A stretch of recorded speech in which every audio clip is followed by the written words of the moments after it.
What is good, everyone? Welcome to another episode of the Terminator Training Show. I'm Kevin Smith. Today we're going to talk all about hybrid training and more specifically 7 harsh but true realities of pursuing a hybrid fitness goal.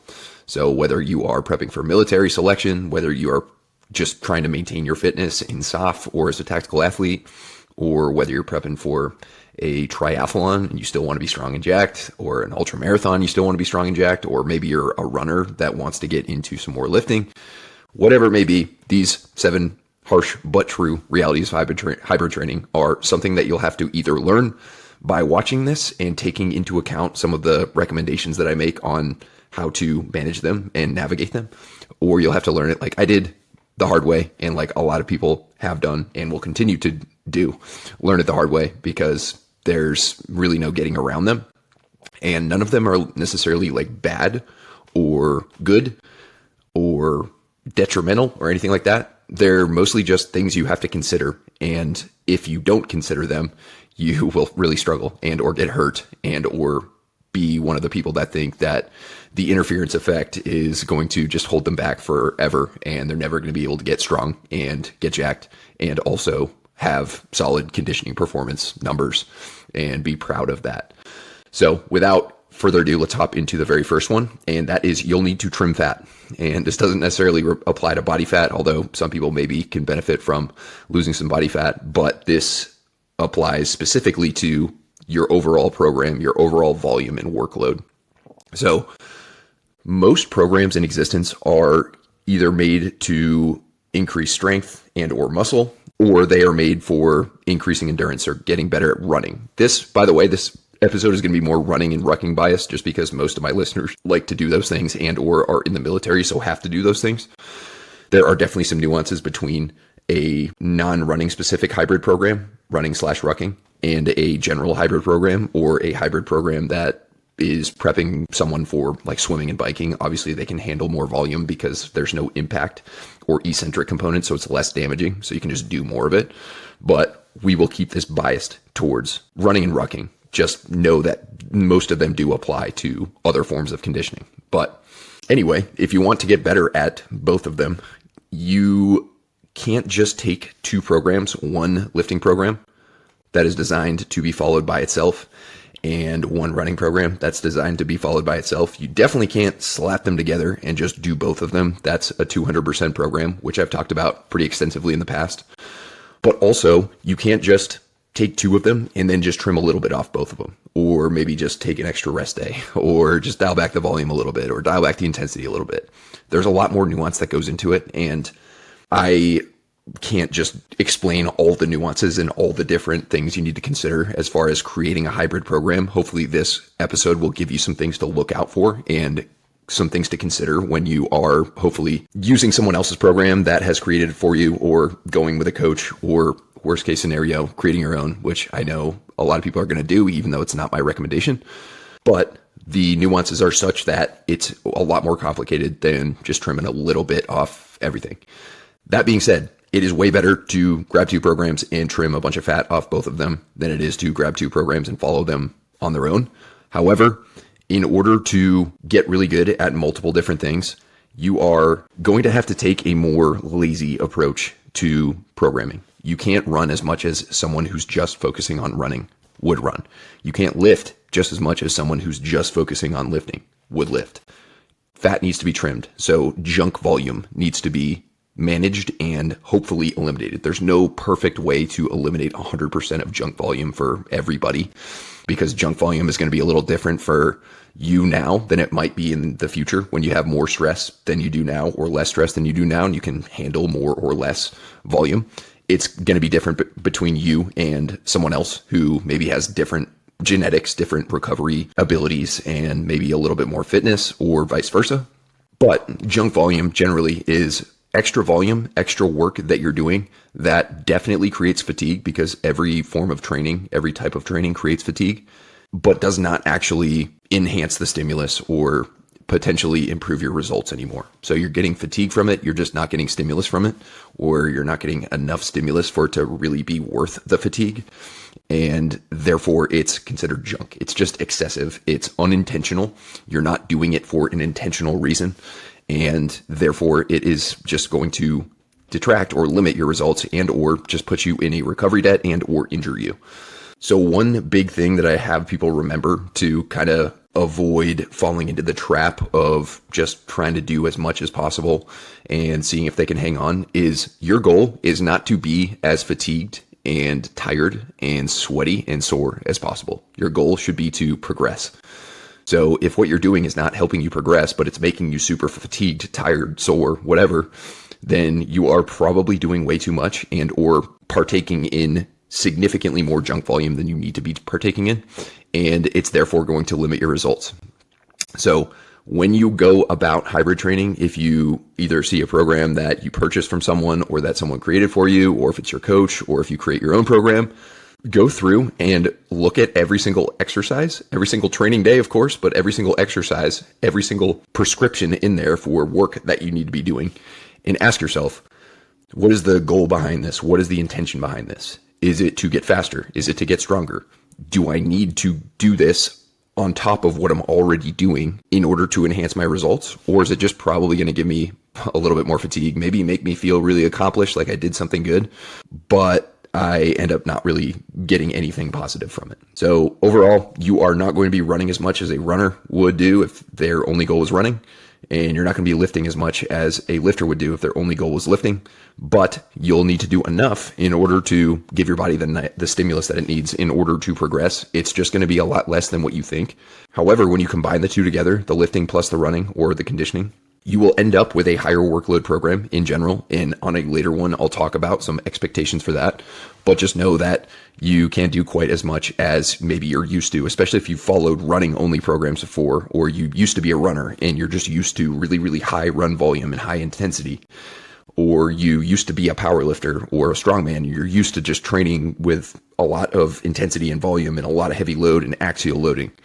At some point, when you start to transition over to the other one, whether you are strength and you're going into more endurance, or whether you are an endurance person and going into more strength, you're going to have to kind of divorce yourself from the ridiculously high volume, which is very good, like I said, for just that goal.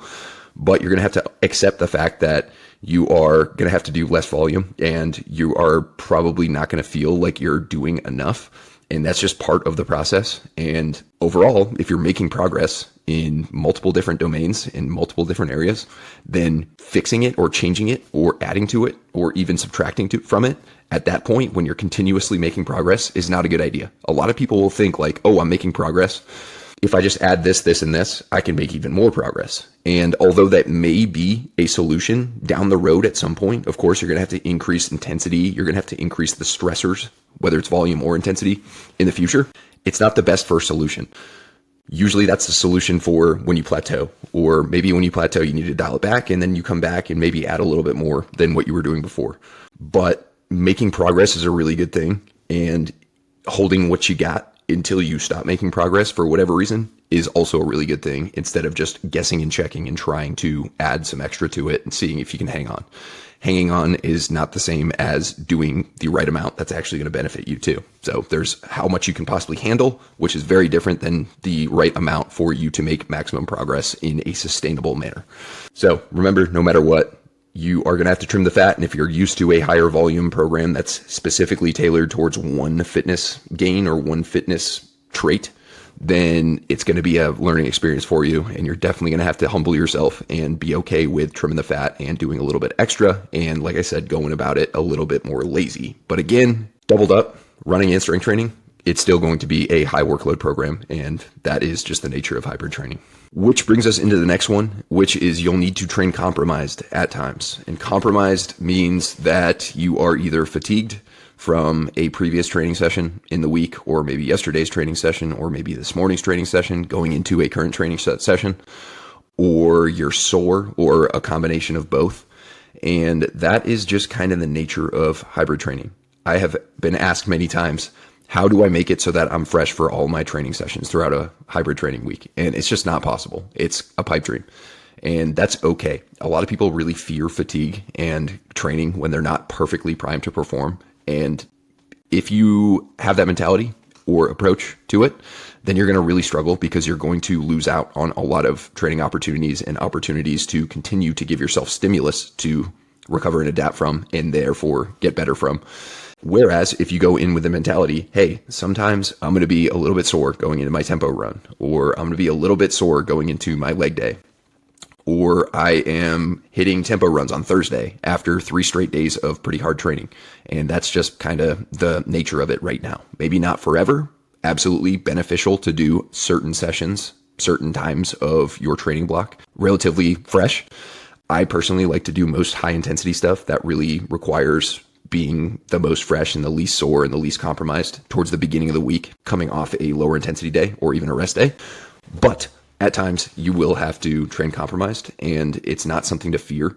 Now, if you are continuously feeling more and more fatigued and or more sore, and you feel like it is, or you see objectively that is, it's reducing your actual output and your progress and maybe potentially giving you a little bit of a higher injury risk, that's one thing. That's when you intervene and either take a deload, take a few extra days off, or dial back something in your training, or maybe fix your outside the gym habits, or a combination of all those things, honestly.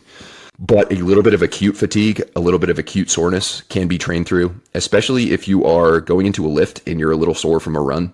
Those are different enough stimuli that although you might feel sore from each of them, depending on what you've been doing, you usually can get a pretty solid lift in when you're sore from a run. If you're sore from a lift, say you're going into a lower body day and maybe you did another lower body day like 2 days prior, which I usually wouldn't recommend having lower body days that close in a hybrid program. But just for this example, you may find that that second lower body day, because you're fatigued and sore from that first lower body day, may be a little bit of a subpar workout. Whereas if you did repeats a couple days ago and you're going into a leg day, so long as your soreness is muscular and not your joints or soft tissue, connective tissue, you might find that you still perform really well in that lift, and vice versa. So if you're kind of sore from a lift, say you did a higher volume leg day 2 days ago, and today you're going out for a tempo run, your legs are sore and maybe a little fatigued from that lift, you might find that after a solid warm up, once you kind of get things moving, you actually perform pretty well, even though you are compromised. And that's just the reality of it. It's not something to fear. It's something to be totally okay with and accept that in order to make as much progress as I possibly can and hit my potential, I'm going to have to train compromise sometimes. And also, if you're prepping for something like a military selection or another event that has multiple different days or lots and lots of events stacked on top of each other, guess what? When you get towards the end of it, or in a military selection, when you get a few days in, you're going to be fatigued. So although it's not a great idea to always just intentionally pre-fatigue yourself, sometimes that's just the byproduct of hybrid training. But either way, going into certain sessions with certain intents, a little bit fatigued, a little bit compromised, is usually a beneficial thing, of course, when done appropriately and not overdone and not over-indexed. Like, I need to try and make myself as tired as possible before this session so I can get used to it. Not necessarily just accept the byproduct of fatigue from your other training sessions going into a subsequent session that is, potentially going to move the needle quite a bit, even if you can't hit your exact paces that day because you're fatigued. And you will be a whole lot better off if you kind of go in with this approach, and you'll be a lot less frustrated and less likely to kind of overemphasize or overreact when you feel a little bit sore or a little fatigued going into a session. Which brings us perfectly into the next one, which is sometimes fatigue masks fitness. And so what does this mean? Unless you are minimally trained and or coming off a really long layoff in which you are subject to really rapid gains and more linear gains than most other people, you are going to find that sometimes your training performance will fluctuate. Going back to the last one, sometimes you're going to train compromised. Sometimes you're going to be sore. Sometimes you're going to be fatigued from previous training. And therefore, on that day, if you have a poor workout, or if you can't hit your paces, or maybe you can't hit your top set of squats or bench press or whatever it is, that doesn't mean you're weaker, slower, less fit. It just means, in most cases, of course, not always. If you've been doing this for a really long time and just grinding through it, then maybe it's different. But usually this just means that you are more fatigued that day, and therefore you're not able to display or realize your current fitness abilities. So for example, say at the beginning of the program, you ran a 2-mile time trial just to see where you're at so you could get a good solid pace for your repeat sessions throughout a hybrid program. And it's like week 3. In the last couple of weeks, you've been training pretty hard. You've been doing your lifting, you've been doing your repeats, you've been doing all of your other run training, and therefore you're a little fatigued because it's a couple of weeks in, even though you're taking rest days and you are trimming fat and following all the hybrid programming principles, or you're following someone else's program that uses the programming principles. You might get to, say you're doing mile repeats that 3rd week and you are just feeling a little fatigued, you're feeling a little sore. And say those mile repeats you want to do at a 6-minute mile because maybe that's your goal 2-mile pace. Maybe you ran a 12:32 mile, 6:15 miles for your time trial, and your goal is to cut 30 seconds off that, so 15 seconds per mile, and you're trying to run those mile repeats at that pace. Well, if you're fatigued and you are not perfectly fresh going into that, and it's only been a couple weeks, so you're not that much faster than you initially were, you might find that you really struggle, or maybe you're even unable to hit that pace, that exact pace that day. It's not because you've gotten slower. It's because you are fatigued, and that fatigue is almost like a mask that is blocking your ability to display your actual fitness on that day. And a lot of people will freak out about this. Like, I'm going backwards, I'm regressing from one session. If this happens continuously and you just keep getting slower and slower, that's one thing. But like, if it happens once in a while, guys will freak out and be like, oh my God, what happened to all of my running ability? It's gone. I am getting slower. I am a failure. And that's not the case. You just have a mask on, and that's fatigue, and it's blocking your current ability to perform. Now, if you were to, say, follow 6 weeks of that program and you take a deload week leading into a week of mile repeats, and you're feeling super fresh, very well recovered, low inflammation, super motivated, ready to train, guess what? It's probably going to be a lot easier for you to hit those 6-minute mile repeats. Like, much easier. You might even find that you can go faster because you are not only more fit now because it's been 6 weeks of training, so you've made the adaptations, but also you're less fatigued. You don't have that mask on, so you're able to display and realize your performance. So this one's super common. It's a common issue for a lot of people. It can be a little bit of a mindfuck, but it's also just something to expect. And even if you do that training session and you're a little bit slower, you're not able to hit your exact paces, does that mean the training session was a complete wash and it doesn't matter? No, absolutely not. Of course, if you overdo it and you stubbornly like go RPE 10 plus and try and hit your paces just so you can hit your paces, just so you can have that ego boost, then that might put you in a further down the road recovery hole. And that's not necessarily a good thing. Usually mile repeats should be hard, but they shouldn't be balls to the wall.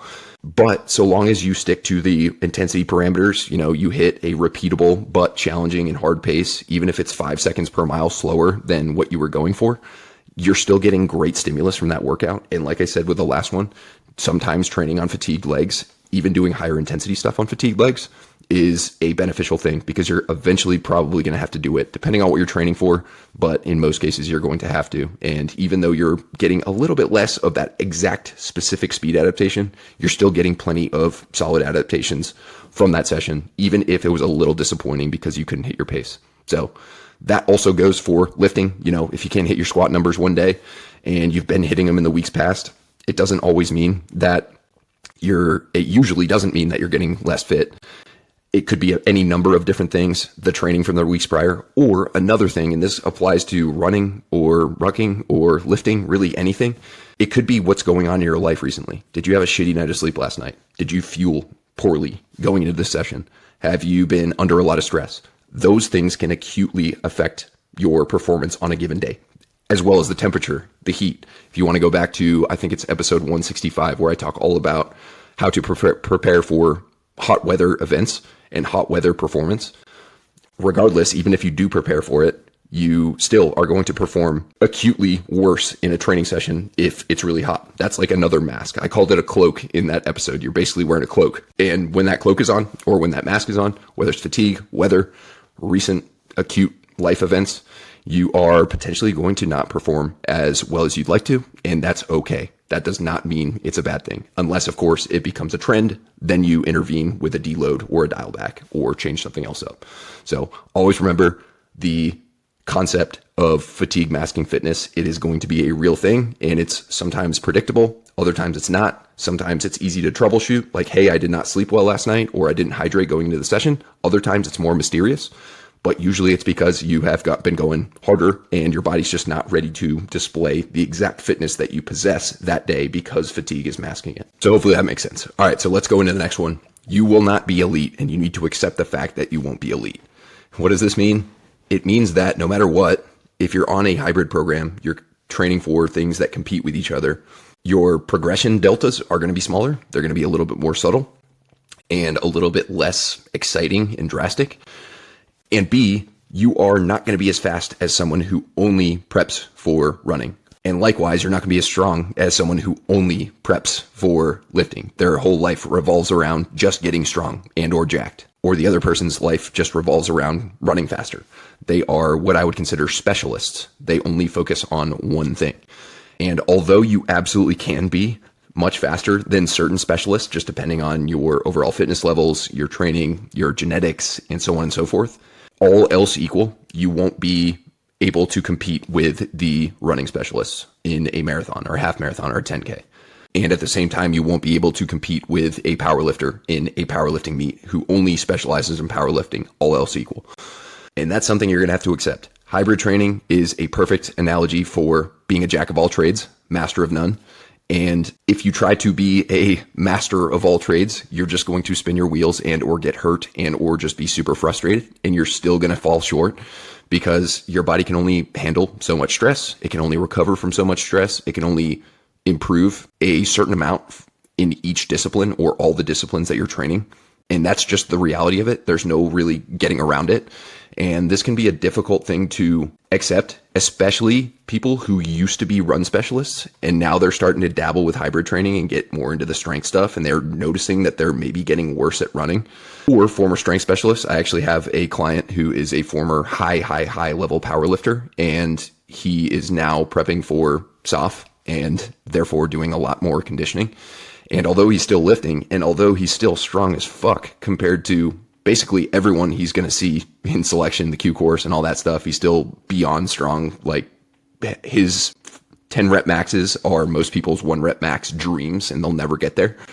Still, he's had to accept that he is going to be less elite when it comes to strength, and his fellow competitors or his former fellow competitors that still just focus on getting strong for powerlifting are going to start pulling ahead of him because he's making the trade-off for a little bit of lost fitness in the strength department in order to allow himself to do the necessary base building / aerobic training that is going to give him a really good foundation to be successful. So again, this concept is the most difficult to accept for people who used to be really into one thing, and now they're starting to add different forms of training into their overall workload.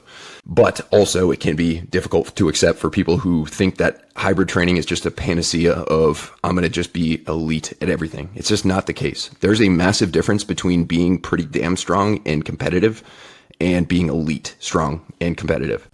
There's also a massive difference between being pretty damn fast, like local race top 5 finisher, and being elite fast, like Boston Marathon or another similar event top finisher.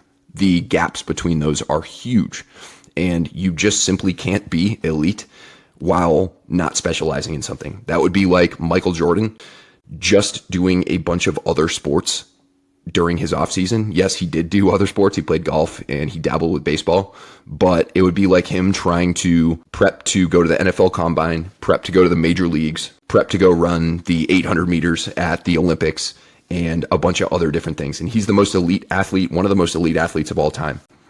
And he would still get worse at basketball, and he'd also fall short on those other goals. Honestly, he did fall short on his baseball goal. Although he played professional baseball, he was maybe a D+ player, and it was in the minor leagues, so nowhere near elite.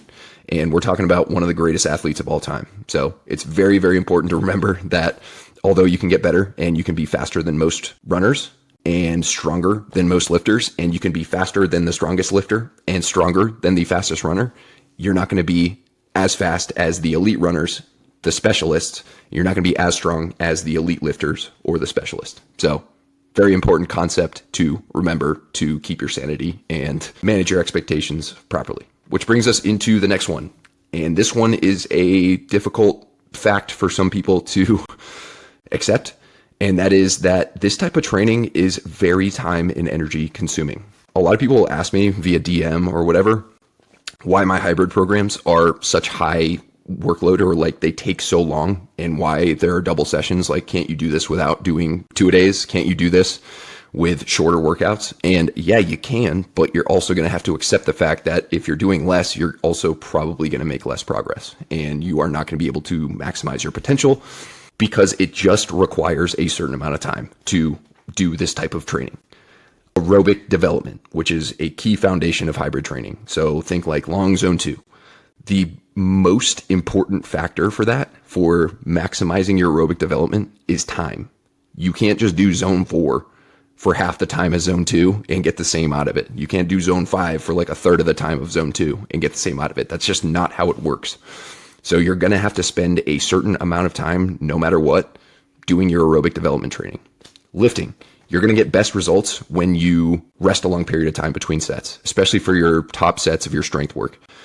Trying to turn that more into a cardio session, or just doing supersets for everything, or dialing back the rest periods, whatever it is not useless. It's not like you're not going to make any gains, but it's not even close to optimal. Your body needs a certain amount of time to recover, and also it needs a certain amount of volume. So your lifts might take 75 minutes, maybe 90 minutes, and that's just the way it is.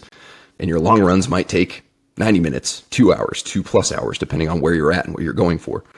Additionally, even things that are a little bit lower volume still might take quite a bit of time. So a 12 by 400 meter repeat session, to include the warm-ups, the cool downs, the rest periods, and all that, it's going to take a while. Even though you're running 400s at about, say you're doing it at 6-minute miles, so you're doing 130 400s, the 400s themselves are not really the super time consuming part. It's all the other things that go with it.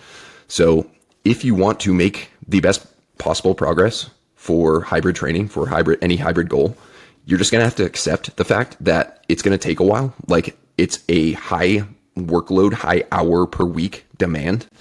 And on that note, if you have a lot going on, whether you're in a time crunch and you just don't have time for it, or maybe you're not in a time crunch, you could fit it in, but your life stress is like really, really high, or you're not sleeping well, maybe you have a newborn, or for whatever reason, you just aren't able to dedicate the outside the gym time to recovery that you normally are, maybe at this point, doing a hybrid program is probably not the best idea for you, because stress is stress. Your body doesn't really differentiate different types of stress. Like, oh, he's super stressed in real life, but this is training stress, so this is totally different. We can recover from this. That's just not how it works.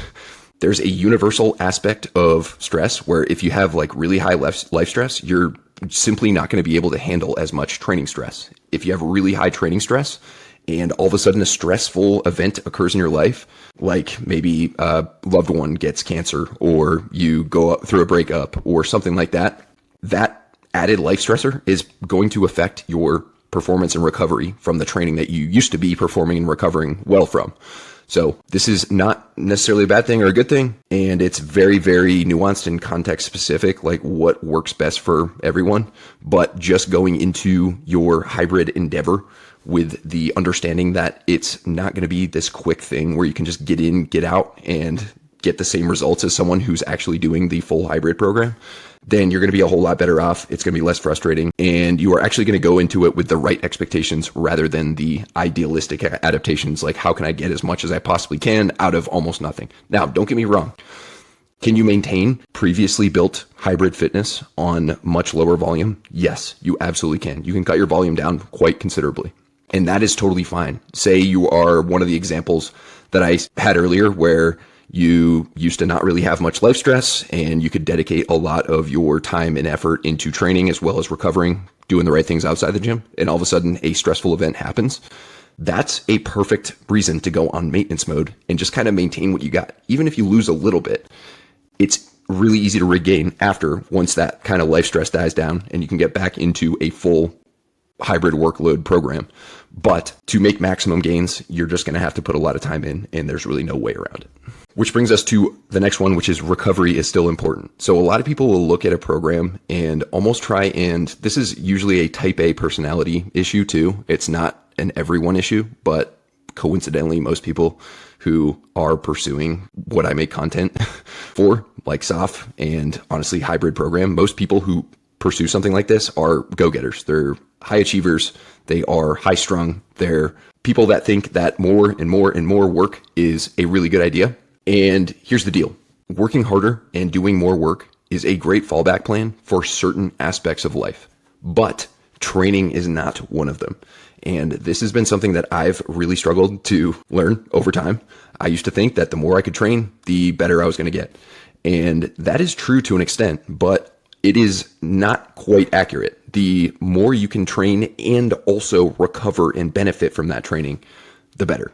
And everyone has a certain limit. It's different for everyone. It depends on lots of different factors, but it is a real thing. So when you look at a program and you see rest days or you see easy training days and you have the immediate thought like, am I not going to progress quite as much if I take this rest day or if I follow the program and take an easy day?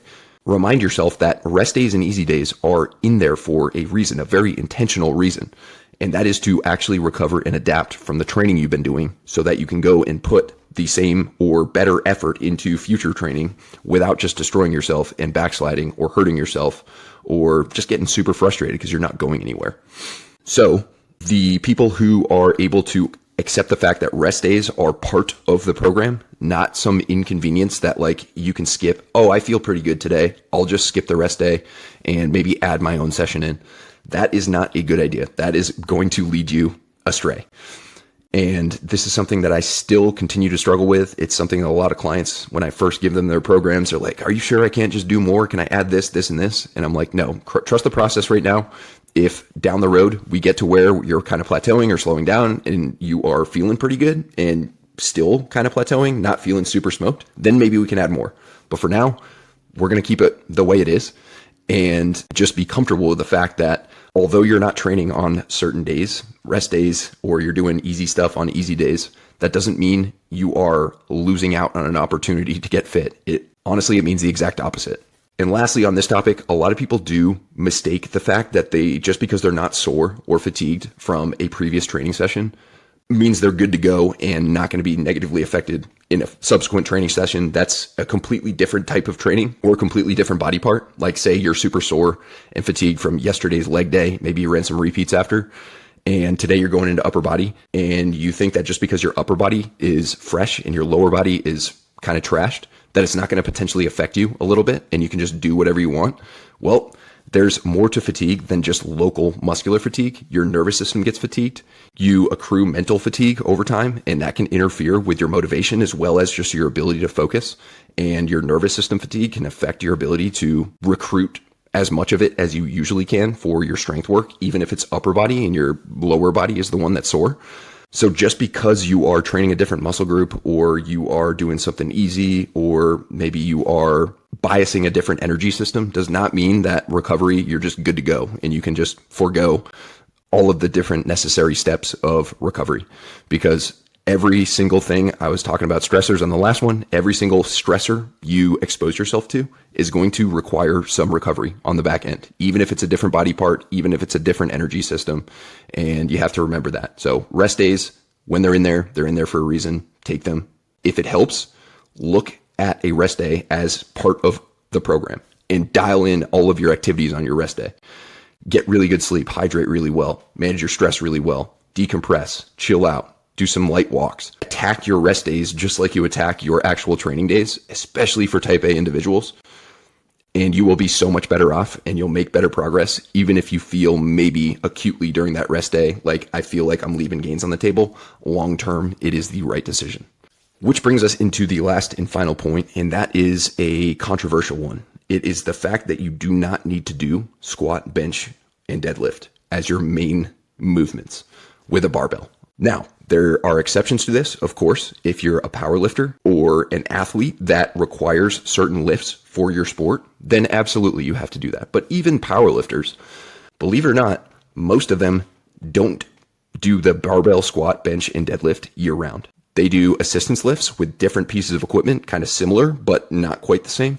And they do a lot of accessories because the squat, bench, and deadlift, although great strength building exercises and excellent for a lot of people, can be a little bit extra fatiguing. They can beat a lot of people up that don't have the prerequisite skill, mobility, or lack of ego to execute them properly. And if you're just blindly going through a program and you know for a fact that these lifts don't really fit you very well, or you notice that they fatigue the hell out of you and they interfere with subsequent training and you don't have to do these lifts for your sport again, then you can choose an alternative and you're going to be totally fine. Honestly, for most people, choosing an alternative might be a solid idea, at least for one of these 3 lifts, maybe even 2, maybe even all 3. So for example, for me, if I were to go through a hybrid program, I would not back squat and I would not bench press.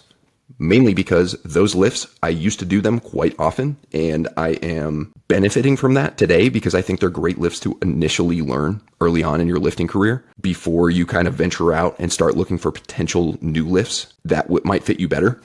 I would not do them now because when I bench press, my shoulder hurts usually for a couple days after, and I also don't really feel them in my chest. So I don't really get a lot of chest stimulus. I got really long arms, and it's more of a tricep and front delt lift to me. And also, because it bangs my joints up, like that's kind of a no-brainer for me not to do it. The back squat, also when I do back squats too often, I've got really long femurs, so my anthropometry or my limb length is not very favorable for continued back squat, especially if I want to grow my legs. And also, it kind of beats up my lower back a little bit. It beats up my knee a little bit. And holding it in position also beats up my shoulders a little bit because I like to low bar squat. And although I could do high bar squat, if I wanted to get as strong as possible in a squat, it would be low bar. But it just beats me up so much that I don't deem it necessary for me to do anymore. The deadlift, I really like the deadlift and I'm built really well for it. It's my best lift. And so I would definitely do it on a hybrid program, but even still, I would not do it year round because when I deadlift year round, it just beats me up too much. And I like to rotate it out just like many high level power lifters do.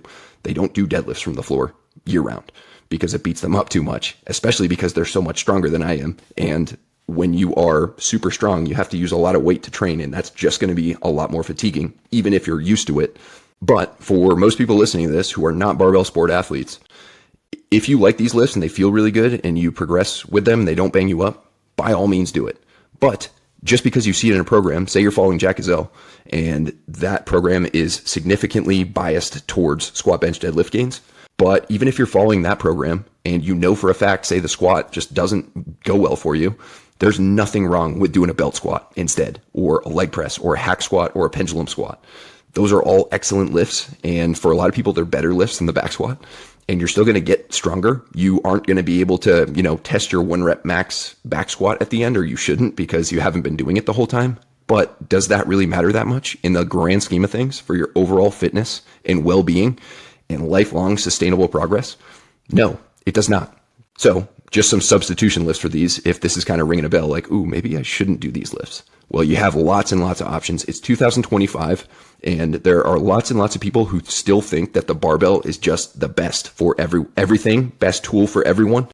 And it can be a great tool, and it's easy to standardize, and it's available in most gyms. You're not going to go to many gyms that don't have barbells and plates and a squat rack and a bench, but it is not the only tool. And if you are getting a little older and or more banged up and or anything I just said rings a bell for you or really strikes a chord, then you can consider the following.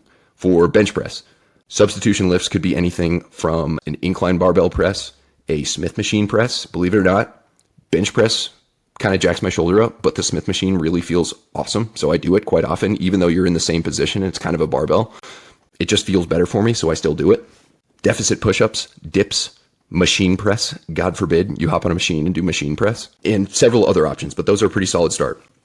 For the deadlift, any deadlift variation, a Romanian deadlift, a stiff-legged deadlift, a good morning, a single leg deadlift, even an upper body hinge like a 45-degree back raise are all great deadlift accessories and or assistance exercises and or exercises that you can switch out if you don't like the deadlift, or maybe like me, you do like the deadlift and it's a solid lift for you, but you don't want to do it year round.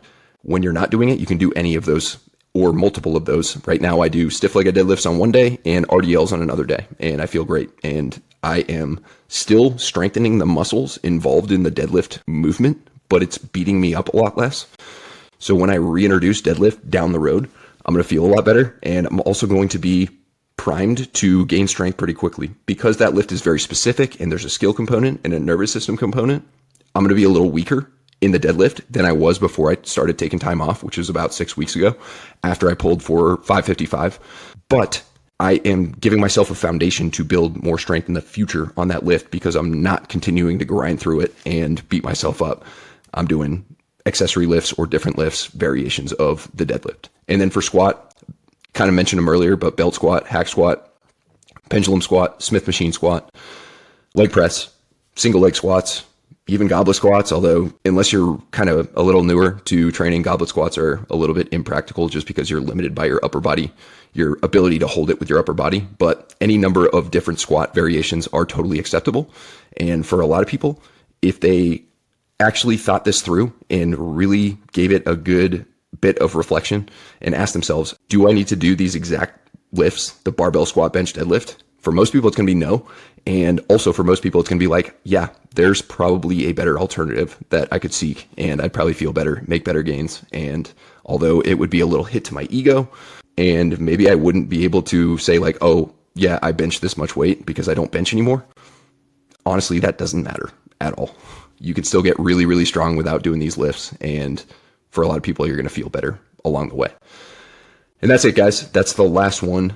Hopefully this gave you a good idea of some things to look out for as you either continue your hybrid journey or start a new hybrid journey. And if you have any questions, comments, concerns, throw them in the comments below. There are comments, I think, on every platform minus Apple. So I do look at the Spotify comments, even though you can't reply to the exact person. I still look at them and I try to reply to, basically I just leave a comment addressing someone else's comment, even if it's not addressed to them. And of course, YouTube, there's always been comment options and I read all those. I don't respond to 100% of them, but I do my very best, especially if you have a question of some kind. And yeah, appreciate you tuning in. I'll be back soon with another episode. Till then, Terminator out.